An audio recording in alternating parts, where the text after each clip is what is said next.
Tu sais, ma belle-mère disait tout le temps que bon Dieu connaît meilleur parce que ma belle-mère vivait à Sainte-Lucie. Elle est née en Guyane, mais elle vivait à Sainte-Lucie. Et elle disait toujours qu'étant donné que ça faisait des années qu'elle était à Sainte-Lucie, qu'elle n'avait rien laissé en Guyane, donc elle n'allait jamais revenir en Guyane.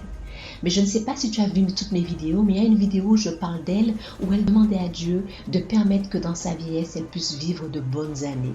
Elle ne voulait pas être dans sa vieillesse à chercher de l'argent, à se demander, à se gratter la tête pour savoir comment elle va manger et tout ça. Elle voulait être vraiment bien, à l'aise dans sa vieillesse.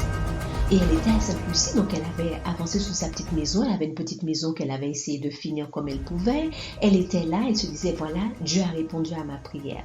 Mais Dieu a toujours des plans qui dépassent notre imagination. Mais figure-toi que tout d'un coup, un jour, une maladie lui est tombée dessus. Quand la maladie lui est tombée dessus, elle est allée voir plusieurs médecins, elle n'arrive pas à avoir ce qu'elle a, on l'a hospitalisée à tel point qu'elle descendait tellement au niveau santé que les médecins ont demandé à tous les enfants de venir parce qu'elle ne va pas vivre encore longtemps, il faut se préparer, elle va mourir. Donc mon époux et son frère qui vivaient en Guyane sont donc allés la voir. Et quand ils sont arrivés là-bas, ils se sont dit, bon, ce qu'on va faire, on ne va pas laisser notre maman là, on part avec elle, on la ramène avec nous en Guyane. Et tant bien que mal, ils ont réussi à la faire monter dans l'avion, ils se sont organisés, ils se sont relayés les deux frères pour être à côté d'elle, pour la soutenir, en espérant qu'elle aura de la force, assez de force pour supporter le voyage. Mais vous savez, Dieu c'est un soleil et un bouclier. Dieu donne la grâce et la gloire. Dieu ne refuse aucun bien à ceux qui marchent dans l'intégrité. Et je peux vous assurer que ma belle-mère, sitôt qu'elle a posé les pieds en Guyane, elle a commencé à aller mieux. Merveilleux, n'est-ce pas? Elle a commencé à aller mieux. Elle a vu un médecin qui lui a donné un petit traitement tout simple et elle s'est retrouvée complètement en pleine forme. Étant donné qu'elle ne voulait pas laisser Sainte-Lucie et qu'elle avait fait une prière demandant à Dieu de s'occuper d'elle, et Dieu avait vu que le meilleur des chemins c'était en Guyane pour elle, le meilleur coin pour elle pour sa fin de vie c'était en Guyane, il fallait que Dieu la fasse partir. Donc Dieu a permis la maladie, mais il ne l'a pas fait aller jusqu'à l'extrémité. Dieu a fait qu'aucun médecin n'arrivait à voir ce qu'elle avait. Ce qui fait qu'il fallait qu'elle parte. Et quand elle est partie, sitôt qu'elle est arrivée où Dieu avait prévu pour elle, guérie instantanément. Elle est restée, elle a fait plus de 20 ans encore avant de décéder. Et Dieu lui a accordé des choses inimaginables quand elle est arrivée en Guyane. Et c'est depuis cela qu'elle disait, bon Dieu connaît meilleur.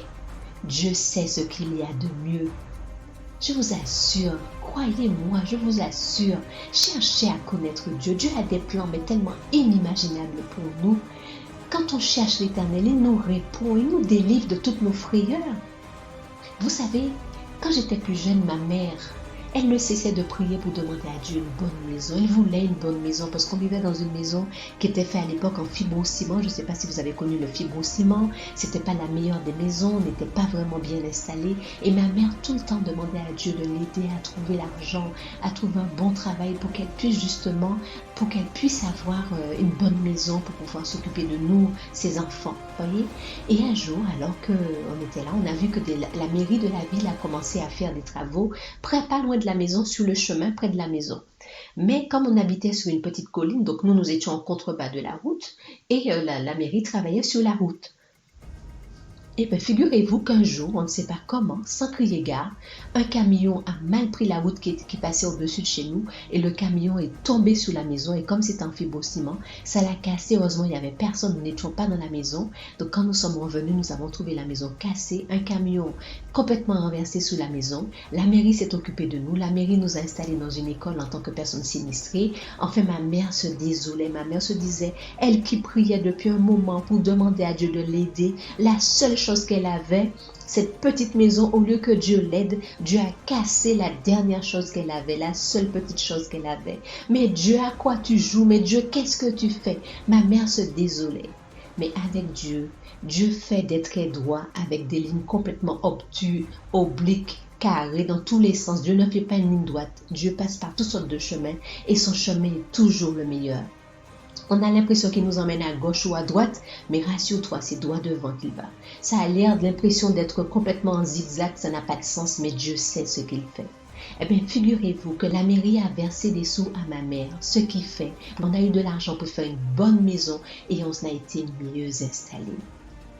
Dieu est vivant. Dans Josué 1, verset 9, nous lisons, « Ne t'ai-je pas donné cet ordre? Fortifie-toi et prends courage. Ne t'effraie point, ne t'épouvante point, car l'Éternel ton Dieu est avec toi dans tout ce que tu entreprendras. » Dieu est vivant.